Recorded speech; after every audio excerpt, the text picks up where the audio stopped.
आज हम पढ़ेंगे सविनय अवज्ञा आंदोलन में दलित वर्ग की हिस्सेदारी काफ़ी सीमित क्यों थी, और दूसरा महात्मा गांधी जी ने दलित उत्थान के लिए कौन कौन से कदम उठाए। तो शुरू करते हैं वीडियो के साथ। सविनय अवज्ञा आंदोलन में दलित वर्ग की हिस्सेदारी काफ़ी सीमित क्यों थी।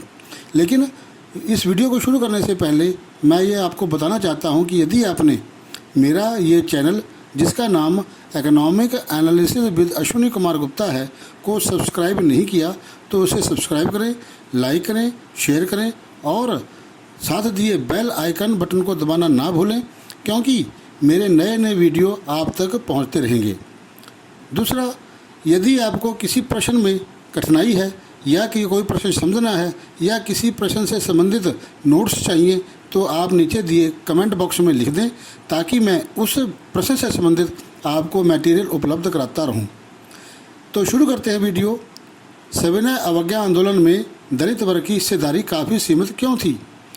भारतीय समाज के सभी सामाजिक समूह गांधी जी के स्वराज की अवधारणा से प्रभावित नहीं थे।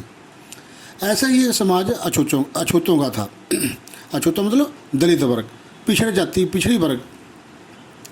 कांग्रेस ने काफ़ी लंबे समय तक दलितों की ओर ध्यान नहीं दिया, क्योंकि कांग्रेसी रूढ़िवादी सनातन पंथियों से डरी हुई थी। लेकिन महात्मा गांधी ने ऐलान किया कि छुआछूत को ख़त्म किए बिना 100 साल तक भी स्वराज की स्थापना नहीं की जा सकती। उन्होंने छूतों को हरिजन अर्थात ईश्वर की संतान कहा। तो जो अछूत थे उनको, जो महात्मा गांधी जी थे, उन्होंने उन्हें हरिजन मतलब ईश्वर की संतान कहा। उन्होंने ये भी कहा कि इन्हें मंदिर, सार्वजनिक तालाबों, सड़कों और कुओं पर समान अधिकार मिलने चाहिए, और इसके लिए उन्होंने सत्याग्रह भी किया। मैला ढोने वालों के काम को प्रतिष्ठा दिलाने के लिए वे खुद शौचालय साफ करने लग गए थे। तो उन्होंने उच्च जाति के लोगों को कहा कि यदि वे अपना हृदय परिवर्तन करें और छुआछूत के पाप को छोड़ें, परंतु बहुत सारे दलित नेता अपने समुदाय की समस्या का अलग राजनीतिक हल ढूंढना चाहते थे। बहुत से लोग ऐसे थे जो स्वार्थी थे, जो अपने समाज का अलग से उद्धार करना चाहते थे।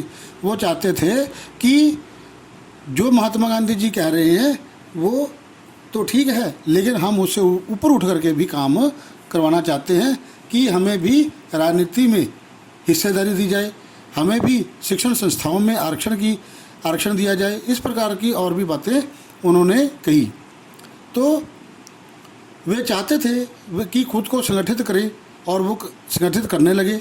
उन्होंने शिक्षण संस्थाओं में आरक्षण की मांग उठाई और अलग निर्वाचन क्षेत्र की मांग उठाई, ताकि वहाँ से विधायक परिषदों के लिए केवल दलितों को ही चुनकर भेजा जा सके। उन्होंने क्या कहा कि जहाँ पर आरक्षण किया जाए उन क्षेत्रों में, और वहाँ से हमारे विधायक चुन करके संसद में आए और वे हमारी जाति का उद्धार करें। उनका मानना था कि सामाजिक अक्षमता केवल राजनीतिक सशक्तिकरण से दूर हो सकती है। जो समाज में फैला हुआ जो दोष था वह केवल राजनीति के द्वारा ही दूर हो सकता है, और इस कारण सविनय अवज्ञा आंदोलन में दलितों की हिस्सेदारी काफ़ी सीमित रही। महाराष्ट्र व नागपुर के क्षेत्रों में यह बात खास तौर से दिखाई थी, जहां उनके संगठन काफ़ी मजबूत थे। तो दूसरा प्रश्न आता है, महात्मा गांधी जी ने दलित उत्थान के लिए कौन कौन से कदम उठाए थे। तो महात्मा गांधी ने दलित उत्थान के लिए, जो हरिजन लोग थे उनके लिए अनेक कदम उठाए। तो उनमें से नंबर 1, महात्मा गांधी जी ने ऐलान किया कि छुआछूत को ख़त्म किए बिना 100 साल तक भी स्वराज्य की स्थापना नहीं की जा सकती। इसलिए उन्होंने कहा था कि छुआछूत को छोड़ो, सबको समान अधिकार मिलने चाहिए, उन्हें सभी जगह पर आने जाने की स्वतंत्रता होनी चाहिए। दूसरा, उन्होंने अछूतों को हरिजन या ईश्वर की संतान कहा। तीसरा आता है, उन्हें मंदिरों में, सार्वजनिक तालाबों में, सड़कों पर, कुओं पर समान अधिकार दिलाने के लिए उन्होंने सत्याग्रह किया। उन्होंने उनके लिए सत्याग्रह किया।